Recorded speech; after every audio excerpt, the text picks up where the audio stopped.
Oh, yeah.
Has been delayed by 10 minutes.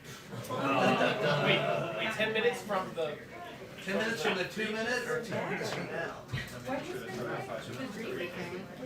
I just got the over-under. Well, this will make it easier for us to leave. What are they going to say? You know, the out of town. It's 12:41. Who's drinking?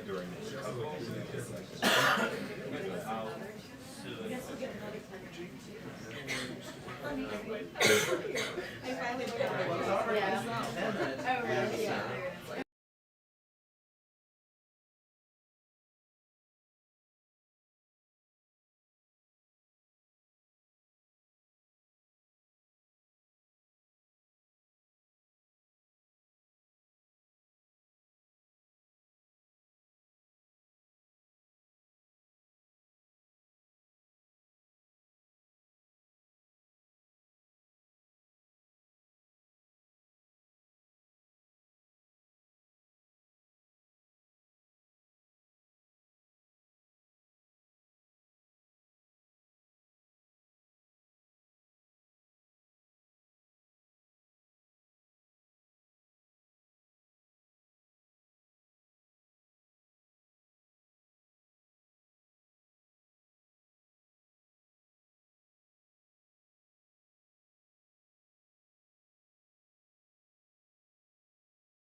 A detailed discussion at the Geneva summit between President Biden and President Putin.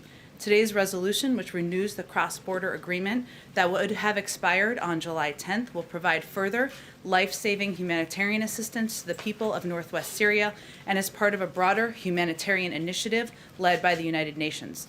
The two leaders today on their call, there was a readout that just went out that should be in your inboxes, you may have seen, commended the work of their respective teams following the summit and welcomed the unanimous vote in the Council. There was a readout, I should note, that just went out of a call that President Biden did with President Putin this morning. I'm sure we'll talk more about that, but just to note for all of your inboxes. Also today, the President will sign an executive order that will direct a historic whole-of-government effort to promote competition in the American economy.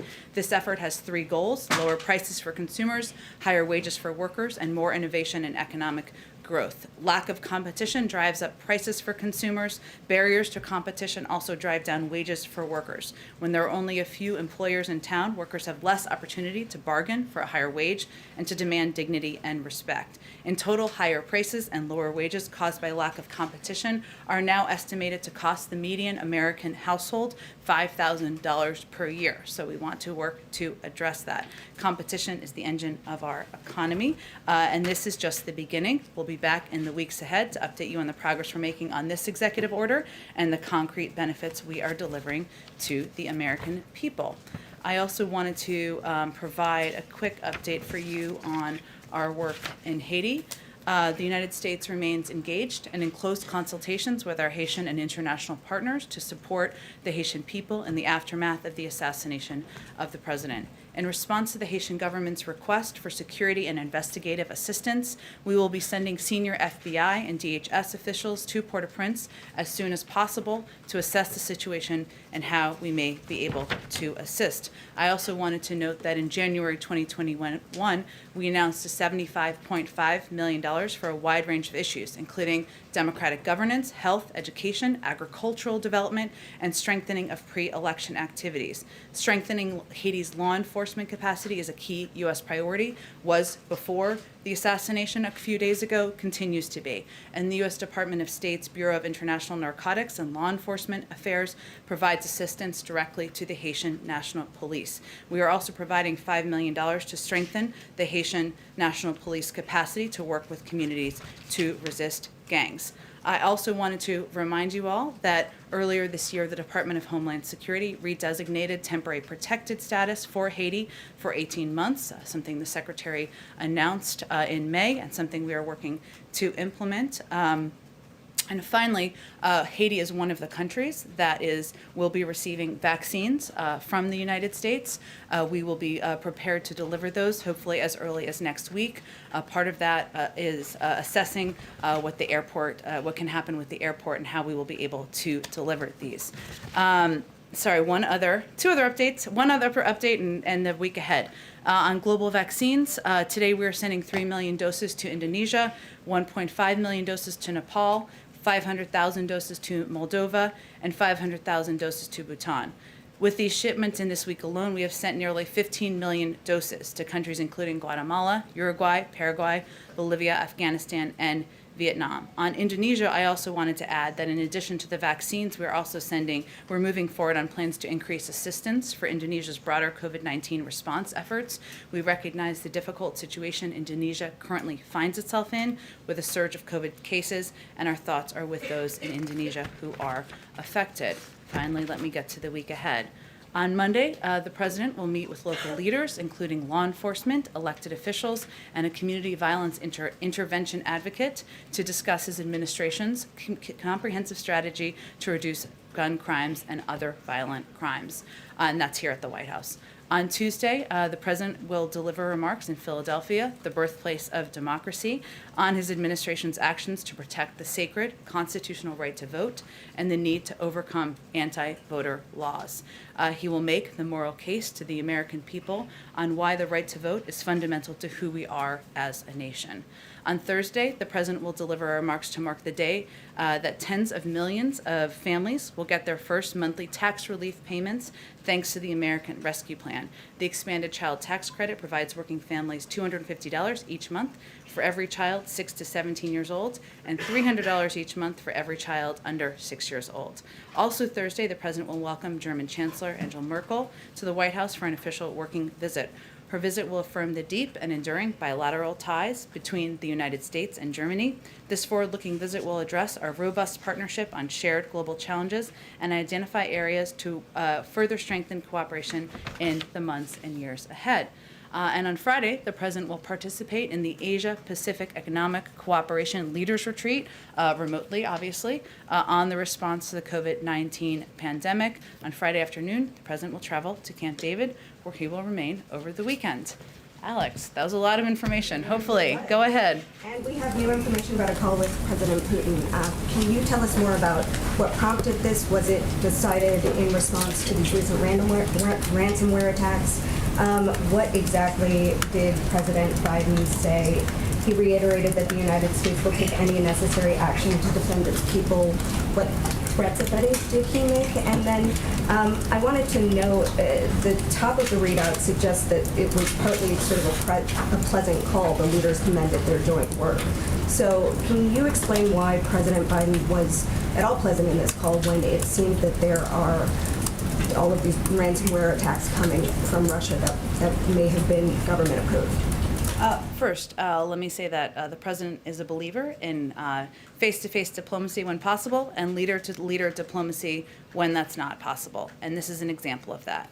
And this is the first time, even though ransomware attacks have been increasing over the past 18 months, if not longer, that there has been this level of engagement at this level. And certainly the president knew, even when they met in Geneva, that there would be a need for ongoing discussions and engagements. I would say the reason that they commended the work of their teams is this is consistent with the president's view that diplomacy includes working together where there is opportunity and agreement and being clear and candid and forthright when there is disagreement. And this call is an example of that. So because of their agreement and the discussion they had in Geneva, the UN Security Council is going to extend access for humanitarian corridors, providing assistance, humanitarian assistance to people in Syria. That's something that is pivotal and that is going to save lives. That is something to be commended.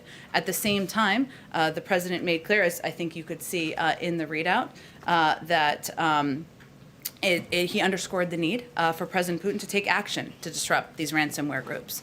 Our evil, we know, operates in Russia and other countries around the world, and we don't have additional or new information suggesting the Russian government directed these attacks.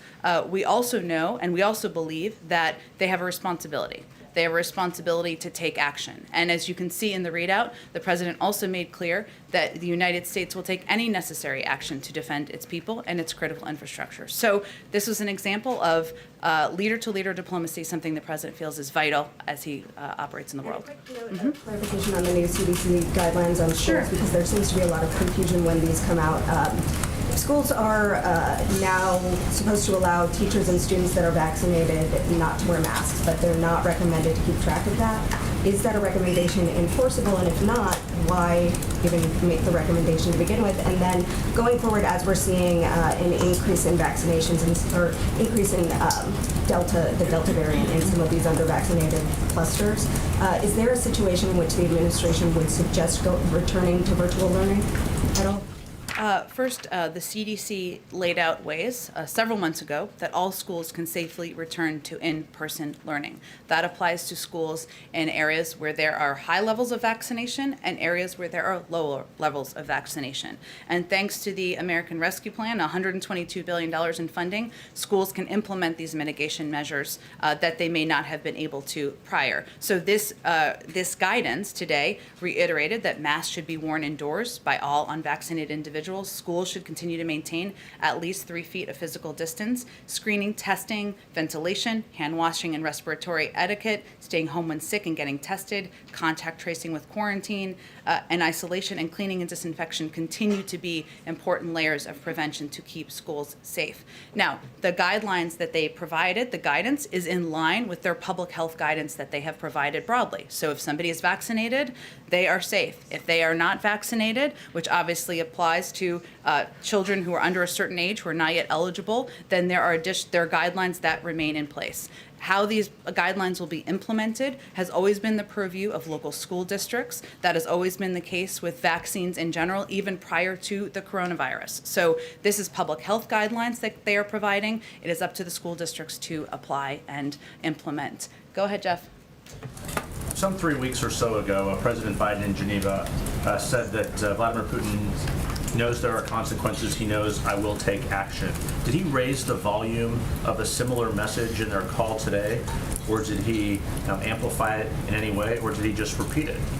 Well, I think as the readout makes clear, he reiterated that the United States will take any necessary action to defend its people and its critical infrastructure. And he also reiterated his expectation that President Putin take action, even if it is not directed by the Russian government and if it is because of criminal actors in his own country. So I'm not going to give you a tone and tenor readout here, but the president believes that and he's always believed this was going to need to be an ongoing diplomatic engagement with the Russians. We've had expert level talks. We've had those talks focused on cyber, focused on ransomware, but he also understands that there's going to need to be talks at times at the leader level. This is exactly You don't have any new information that Russia was involved specifically in these attacks, is that right? Correct. Are the cyber groups still meeting next week, the U.S. group and the Russia side meeting next week on Yes. cyber? Yes, go ahead.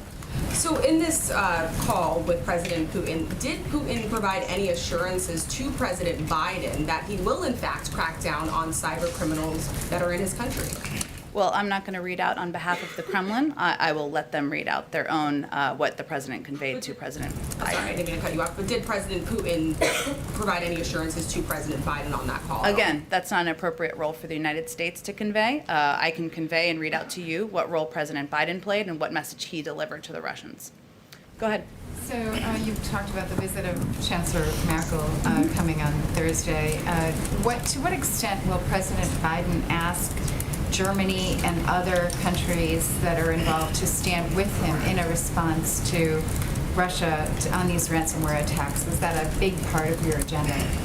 Well, I would say that it has long been, and it was back to the G7 and the meetings on the president's first foreign trip. Part of his message to other European leaders and partners was we need to stand together and work together to address the threat of ransomware, cyber attacks. It is not just an issue for the United States. It is an issue for a range of countries around the globe. In terms of what percentage of the meeting, I think we'll have more as we get closer to the meeting with Chancellor Merkel, but certainly I would expect that the rising threat of cyber and ransomware would be part of the agenda. I have one more on Germany and then another quick one. So on Germany, this one residual issue that is still to be addressed has to do with Nord Stream.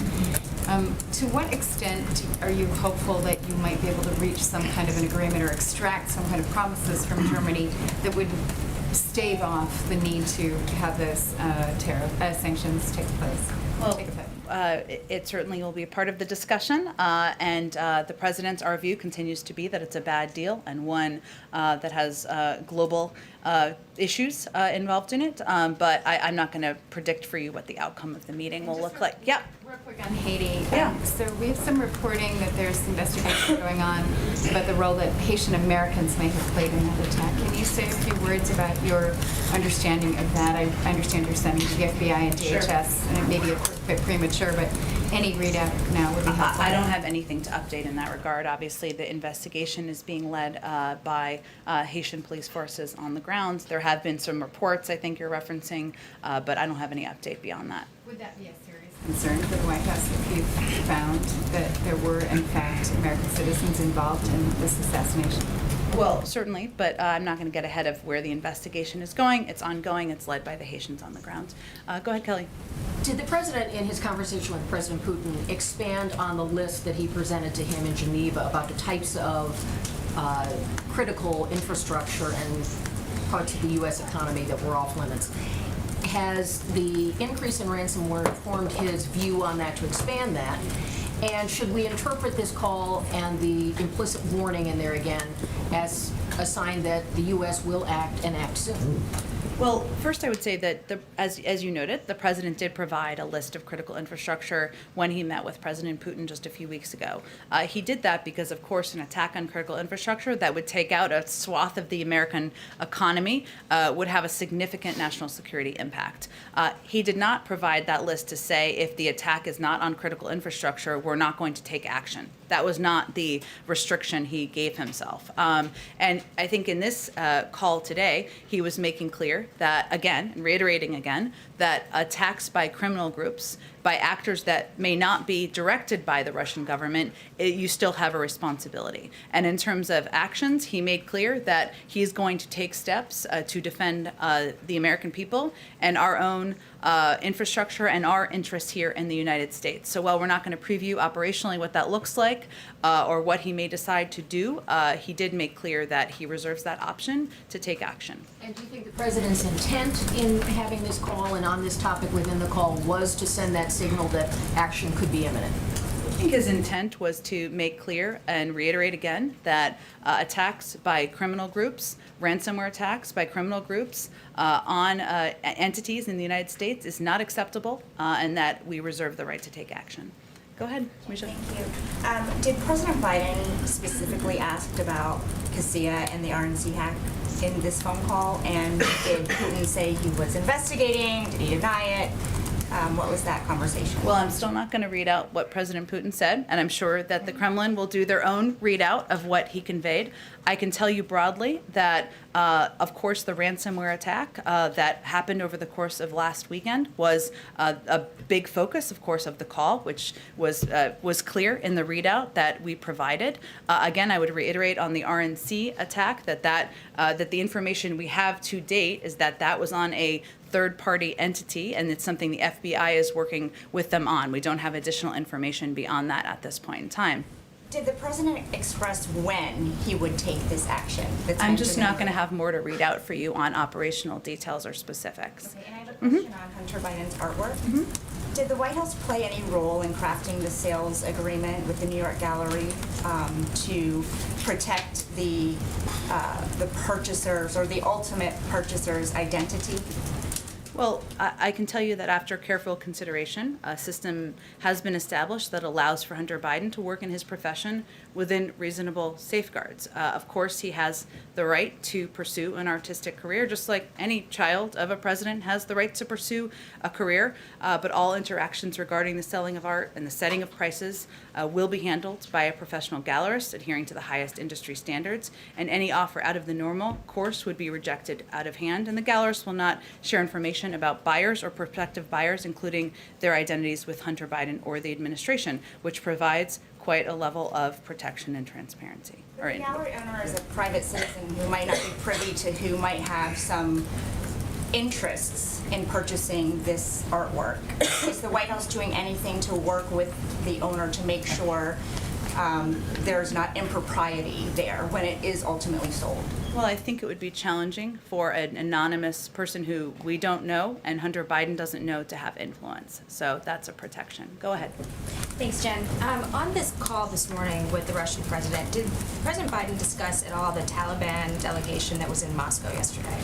The focus of the call and the conversation, which I can tell you was about an hour long, was really primarily on these two topics. I can see if there was anything in addition that was raised, and I can follow up with you after the briefing. And then on the Afghan translators, does the president believe he has any executive authority to determine where these Afghan nationals await their visas? I know that the president said yesterday you guys are working closely with Congress. Want to know what that looks like. But in addition, does he have any influence on where they wait out this time period for their visas, as he similarly exercised with immigrants at the southern border by ending the Remain in Mexico policy?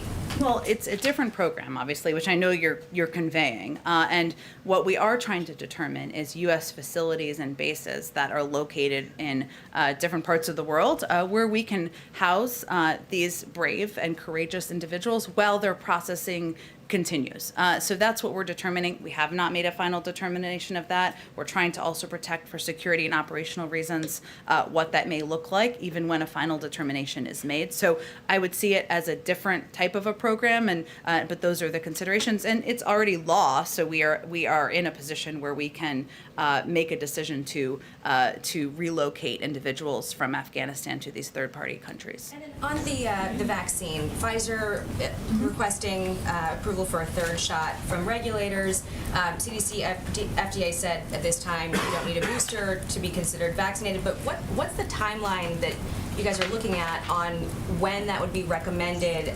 especially as it pertains to meeting vaccination requirements to forego things like masks?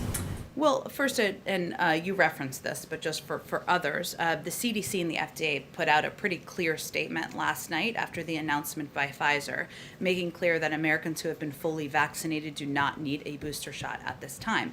I'd also note that they are constantly engaged in a rigorous process to consider when a booster might be necessary, but I can't make a prediction of that. That's going to be led by the data and by the science. But at this time, that is not a determination that they have made, and we wanted to make clear that that is not something that the American people need to plan for at this moment. Jen. Go ahead. I'm just going to jump around because I haven't gotten to a bunch of people in this room in a couple of days. Go ahead. Jen, a couple on Afghanistan, just to follow. Yesterday, the president said that he actually denied that the intelligence community had assessed that the Afghan government had collapsed. That conflicts with the reporting of the Journal and other news outlets that said that it collapsed within 6 months. Was he not briefed on that intelligence, or are you denying that that intelligence exists at all? Well, first I would say that we, of course, abide by the intelligence presented by our own intelligence community. But the way the question was answered and in part presented was whether it was inevitable. And the president does not believe that it is inevitable. The intelligence community has never said it was inevitable for the Taliban to take over the country. And so his objective, or his what he was trying to convey, was that there's a responsibility, and the responsibility now lies in the hands of the Afghans. We have trained over 300,000. We've provided $3.9 billion in humanitarian assistance. These are brave fighters who have fought off, taken on casualties, and fought off over the course of the last several years. We want to equip and empower them, and it is now in their hands. But it is not inevitable, nor has any intelligence assessment predicted it was inevitable. And just one more. Yesterday, he also said that the U.S. doesn't bear responsibility for any deaths that might occur after the U.S. withdraws. Can you explain, how the U.S. doesn't bear any responsibility for that? Well, I think what the president was conveying is that we are doing everything we can to equip, train, empower the Afghan National Security Forces, and we're going to continue to remain engaged, not just through the end of August, but then forward. But it is going to be up to them it is ultimately their job and responsibility now to demonstrate their capabilities and their will to defend their country. And that was what he was attempting to convey yesterday. Just really briefly on the competition executive order, was there any discussion about trying to accomplish those goals through legislation? And would that be the president's preferred approach over an executive order that could be overturned by his successor? Well, there's certainly value in legislation. It makes it more permanent, so there's no question about that. But the president is going to continue to use authorities that every president before him has had. Executive actions, which allow him to take actions to make industries more competitive, to bring relief to consumers and the American people. So I'm not going to rule out future legislative discussions with Congress should they want to pursue them, but these are actions he could take that could have a huge immediate impact on the American people. Go ahead in the middle. Just two quick questions, Jen. The first is, I spoke with a number of justice organizations and families that want to know if the president is going to address the over 4,000 inmates, low offender inmates that are sent home due to the pandemic that may have to go back. They're saying that they want to know, is he going to make a statement? How is he going to address it? And is he willing to find a way to keep them home, whether that's granting clemency or ordering the DOJ to go back and revisit that memo that was done under the Trump administration? Sure, it's a great question. It is something the president is following closely. A lot of it is under the purview of the Department of Justice. I can see if there's any new update for you that I can provide to you after the briefing. Secondly, on the campaign trail, the president said, especially for those moments when this campaign was at its lowest, the African American community stood up again for me. then they always have my back and I'll have theirs. With that said, I know you said on Tuesday he's going to Philly, but there are many activists on the ground who feel like the president has not done all that he can. Are we going to see him going state to state like he did with infrastructure and having a very in-your-face approach with many Republicans, like in Arizona, confronting some of these rules, or even pressing Democrats when it comes to nuking the filibuster? Well, first I would say that the speech the president is delivering is about our fundamental right to vote in the country and the moral obligation we all have to defend that, stand up for that. It's not about legislative process, and this issue is bigger than that. And I would say that to those who are critics, we stand with you in wanting to make voting more accessible around the country. And that's why the president signed a historic executive order into law in his first month in office. That's why his Department of Justice has already taken action to double the funding and support around the country to fighting voter laws and fighting voter suppression. That's why he nominated and fought for the confirmation of Kristen Clark and Vinita Gupta, two civil rights activists who are now playing prominent roles in the Department of Justice. He has said this will be the cause of his presidency. He's delivering a speech in Philadelphia, the foundation of democracy, next Tuesday, and that's a continuation of his efforts. Go ahead. Jen, thank you. Nobody really would expect you to preview what the United States might do as a retaliatory cyber attack on Russia. But does the president understand that, assuming Russia would not acknowledge such an attack, does he understand that for political consumption, domestic political consumption, and perhaps worldwide political consumption, that we have to make some kind of show of it? We have to point out that we have responded. The United States has responded. And the president has fulfilled what he said he would do. I would say the president doesn't make his global decisions or his decisions as commander-in-chief or a leader in the global community based on politics. He makes them on what is in the interest of our national security, in the interest of the American people. And certainly, I know you alluded to this, but I don't think anyone expects him or us to preview our punches. He reserves that option, has been clear about that, and we're probably not going to preview that in advance. Go ahead, Karen. I think I've answered your question. Go ahead, Karen. Thanks. Two questions on vaccines and back to the Pfizer saying that the third shot's better. You mentioned that the FDA and the CDC came out very quickly with a statement saying it's not needed at this time, but is anybody in the administration asking Pfizer to coordinate on announcements like this so Americans are not confused to see such a whiplash of headlines?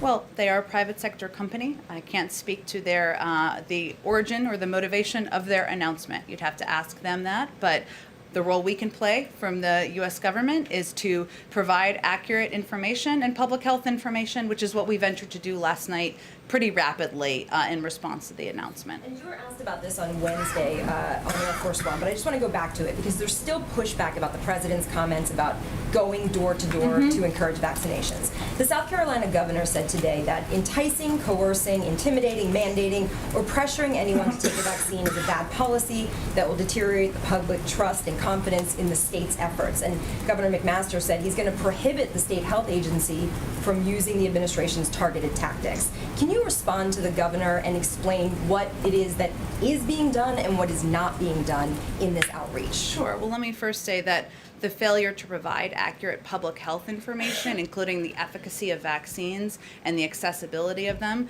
to people across the country, including South Carolina, is literally killing people. So maybe they should consider that. But I would say that what this is and what it is not, this is not federal employees going door to door.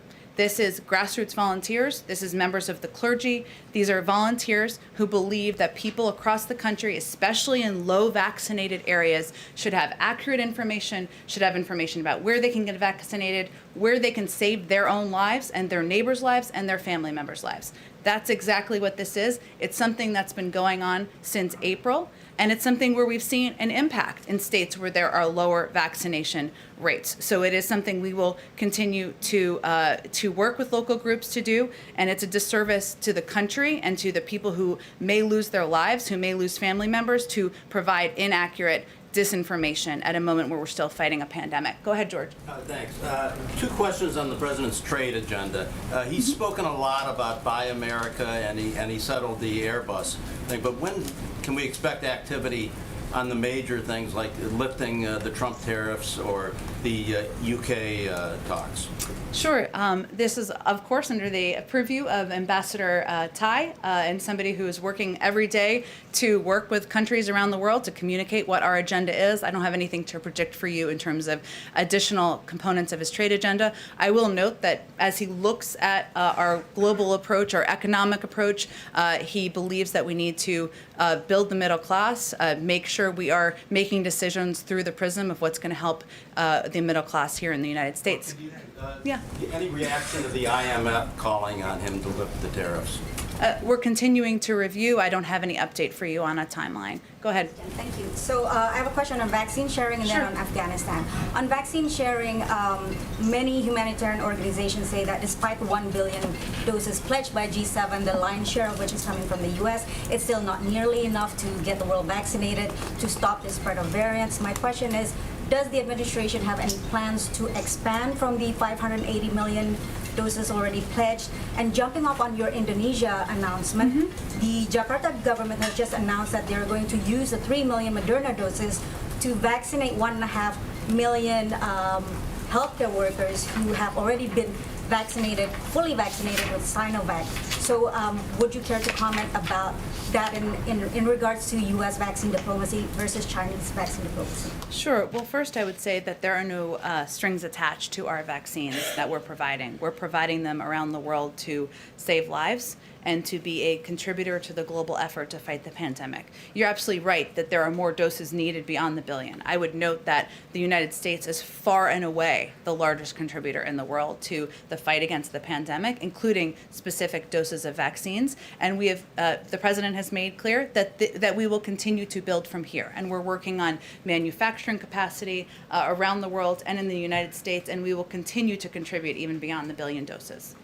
Afghanistan, the Taliban has captured a key border crossing with Iran today, a move that's designed to choke the Kabul government economically. So if the Taliban continues to make military gains to push the Kabul government towards collapse, at what point would the president reconsider his strike policy to include airstrikes on the Taliban rather than just ISIS and Al-Qaeda? Well, I'm not going to predict an outcome that we are certainly working to, with the Afghan National Security Forces, to push against. I can reiterate, of course, why the president made the decision he made based on a clear-eyed assessment of what the impact could be. But at this point in time, what our focus is on is ensuring we are bringing our servicemen and women home from Afghanistan on the timeline he outlined yesterday, that we are spreading our counterterrorism capacity out to parts of the world where we see the biggest threats beyond Afghanistan, that we are continuing to work to empower, equip, train, support financially the Afghan National Security Forces. Go ahead. Thank you, Jen.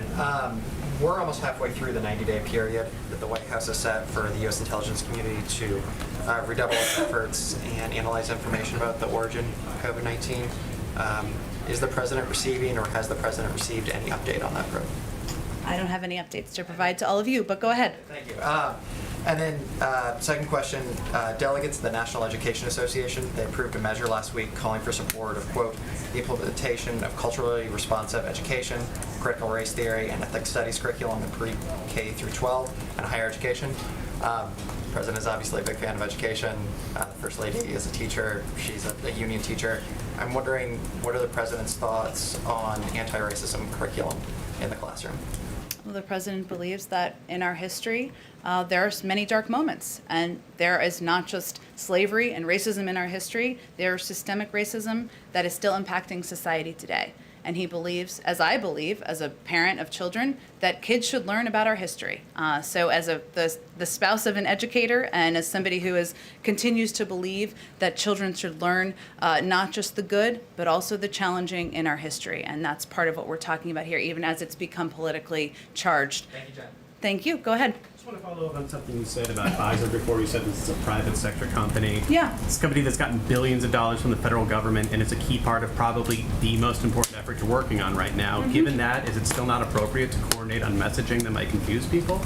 Well, again, the role we can play is to determine how we communicate from the federal government and how we communicate accurate public health information to the American people. And that's what we ventured to do as quickly as possible last night after the statement came out.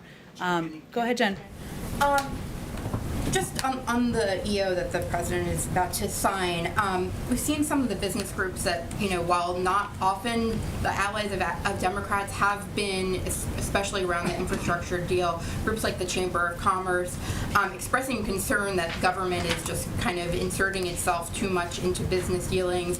National Association of Manufacturers saying their solutions in search of a problem, and threaten to undo progress by undermining free markets and premised on the false notion our workers are not positioned for success. And more broadly, are you just concerned about the reaction coming from industry that they will try to push back on this, that there will likely be lawsuits and all kinds of other things that could bog down this? And how are you planning to respond to all of that? Well, there may be, but I think the role and the president's role is to focus on what's in the interest of American consumers. And his view is that when you have a lack of competition that's driving up prices for consumers, driving down wages for workers, a lack of competition that is costing the median American household $5,000 per year, that as the President of the United States, somebody who represents middle-class Americans across the country, he has a responsibility to act. We understand some may be opposed to that, and that's okay. It's a free country. Go ahead. Go ahead, very quickly, Brian. Thank you. The follow-up to that is, you said in the statement today that he's going to take decisive action against consolidation in a lot of industries. Does that include the media industry? I mean, we suffer consolidation more than any other. So is your administration going to break up the large media conglomerates? I don't have anything to predict or preview for you on that front. Go ahead. I'm from a large media conglomerate. Okay. Jen, a question. Yeah. A question on Haiti. Nothing crazy's happening. The pool has to gather. Go ahead. A question on Haiti. Yeah. How will the arrest of 2 Americans affect the assistance that the FBI and DHS provides to Haitian authorities? Our assistance is to help the people of Haiti and to help them get through what is a very challenging time and has long been, even before the assassination of the president. So the investigation is not going to impact the assistance we're providing to the people of Haiti. But as I announced at the beginning, we are sending, because supporting law enforcement efforts on the ground and making sure we are providing resources in terms of women and manpower, but also financial resources is part of what our objective is as well. And how many law enforcement agents are we sending? And have there been any requests for any additional aid from the U.S., either from the State Department or another agency? Well, this action was in response to a specific request, so that's what it exactly was. I don't have a specific number. I can check and see if there's something more specific we can provide to you. Go ahead, Eugene. Is the Biden administration considering easing travel restrictions to allow vaccinated people into the U.S.? The CDC has already said that it's safe to travel. I've done it. A lot of us have done it. If you're fully vaccinated. There's an ongoing process, which I know is to the frustration of many, which includes working groups with countries so that we can communicate about and share information about what the criteria will be for easing these travel restrictions. We certainly want to ensure families are reunited, people can travel as you have, as you said, but I don't have anything to predict in terms of the timeline there. The question is, if the conditions are the same, they're otherwise the same, why does the destination matter? They look at a range of criteria, but it's based on public health discussions. Public health experts are a part of these discussions on all sides, from our country and from the others who are participating. And last question. In May, the administration came out in support of the TRIPS waiver, which would make vaccines more available around the world by waiving the IP protections. Angela Merkel will be here next Thursday. Germany is against the TRIPS waiver, and I think it has to be unanimous. Is that on the agenda for President Biden to talk to her about that? He is a strong proponent of it. It's one tool in our toolbox. There are a number of others, including increasing manufacturing. Obviously, we've already made an announcement about the number of doses, 500 million, we're sharing around the world. We've already started implementing them. I know it sounds like there's a lot of interest in what will be on the agenda. Let me see if there's more about the agenda for the meeting with the German Chancellor to predict. Let me go all the way to go ahead in the middle. Go in the middle. Thanks, Jen. Just 2 quick questions. First, On voting rights, is the speech next week in Pennsylvania, is it like a one-off speech, or is the president going to sort of consistently start to deliver speeches and have events publicly on this issue? Well, he just had a meeting with civil rights leaders yesterday, and we provided a readout of that. So I can't predict for you what the schedule will look like beyond next Tuesday, but this is an opportunity to go to the birthplace of democracy to make the case for the moral imperative of making voting more accessible to people across the country. Just quickly, it's been several months since Neera Tanden was withdrawn as the nominee to lead OMB. Is there an update on the timeline for when the president might nominate a full-time nominee to lead that department? There, I do not have a timeline update for you. Go ahead. Thanks, Jen. As you probably have noticed, gas prices are up considerably right now all across the U.S. The average price of gasoline is $3.14. In fact, gas prices are up 40% since the very beginning of the year. What is your message to motorists out there in the country that are concerned about how much it costs to get to work every day, how it's really impacting their family budgets? Well, first I would say that gas prices do historically rise in the summer. And that's particularly true even in moments like this where there's a spike in people traveling and even more people are hitting the road now because of our success in defeating the pandemic. So in the last 10 years pre-pandemic, for example, the average price of gas in July is nearly 30 cents higher than it is in January. And any prices are higher now than they were last year because Americans are finally able to travel. I just thought that context was important.